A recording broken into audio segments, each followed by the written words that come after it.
In high school, yes, we're going back there again. Um, my junior year, it was summer leading into my senior year, so really in between those two.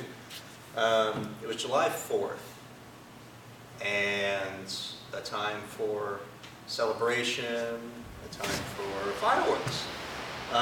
So my friends and I, we all got together, and we went to this little place by the lake. And there's a lake in San Angelo called Lake Nasworthy, and it's a pretty big lake. It's got a lot of little channels and things that lead to smaller ponds and things like that. So we were out on the far side of this lake by the dam.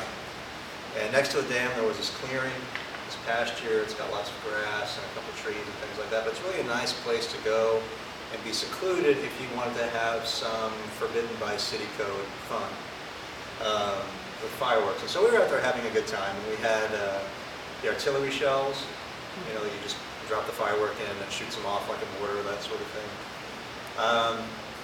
And we also had these things called lightning flashes, and when you lit those and you set them on the ground,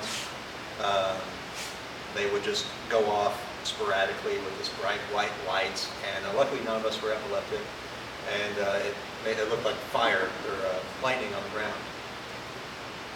And so I got the idea, looking down at my cargo shorts pocket, what would it be like to have a storm in my pocket? And and so what I decided to do was light one of these phosphorus lightning flash fireworks and set it in my cargo shorts pocket. It was cool for a minute. It was very cool for just a minute. I look down, the smoke starts to billow, and it looks like clouds, and then the actual firework starts to go off. And it actually looks like a storm in my cargo shorts pocket. I was correct. Now, that's when the flames started to appear, and I started to feel a slight burning sensation on my right thigh. And I was wearing one of those belts that's loop through and pull back, and so those aren't very easy to get out of if you're in a panicked state. And so I decided to run, not for the lake that we were right next to, but to this very nice dry grassy knoll, and execute the perfect stop, drop, and roll. Luckily, nothing else caught fire, despite my stupid decision of where I was putting this fire out. But we were blessed as far as that went. But I ended up with, if not second degree, third degree burns on my thigh. I still have the patches of skin that don't tan or color at all, and will never match me for the rest of my days, just so I never forget the stupid, stupid decision I made.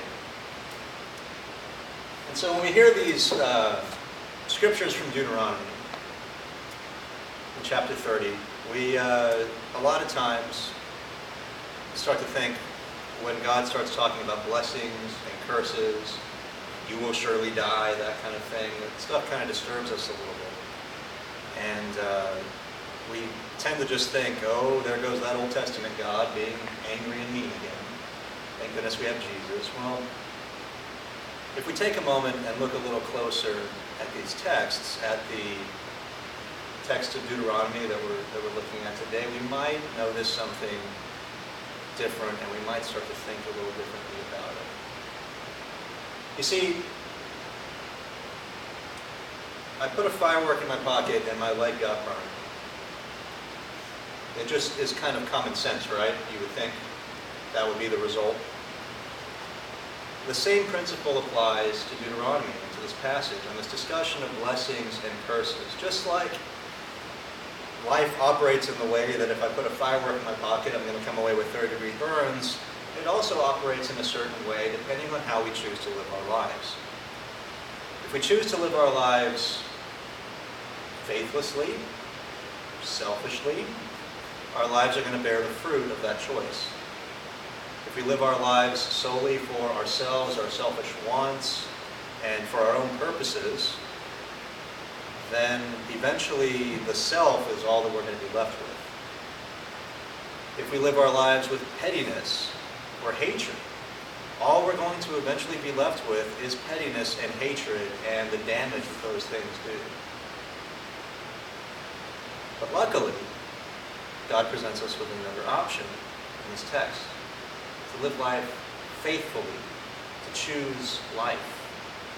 Choose light, to choose hope. And if we live our lives in this way, in a way that is faithful to to God, that places God at the center of our universe, that places God at the center of all that we do. If we live our lives with love and compassion, if we live our lives for God and have love for each other, our lives will bear the fruit of that, and we will be able, by the power of God's Spirit within us, to bring light, hope, and life to everybody that we interact with, to our families, to our friends, to the world around us. And so the choice is laid before us this evening as we take of the Lord's Supper, have Holy Communion. Hopefully we'll be choosing life. God presents us with the choice, yes, but God presents us with even the correct answer. He says, choose life so that you may live. Now one can look at this physically and in the sense that they were actually going to be struck dead if they didn't do what God was saying, or you can also look at it spiritually in the fact that, few of us truly live. And the only way that we as Christians believe that we truly live is by being connected to God through Christ. By having the Holy Spirit within us, enabling us to live without fear, and to serve without fear, to minister without fear. And so the choice is set before us tonight and forever. Daily, will we choose death? Will we choose to live life faithlessly or selfishly? Will we choose to go the way of the world and hope to just gain all we can before we go?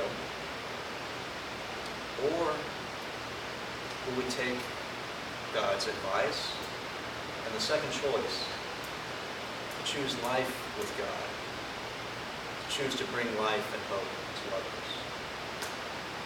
I certainly hope that we choose the latter tonight and forevermore.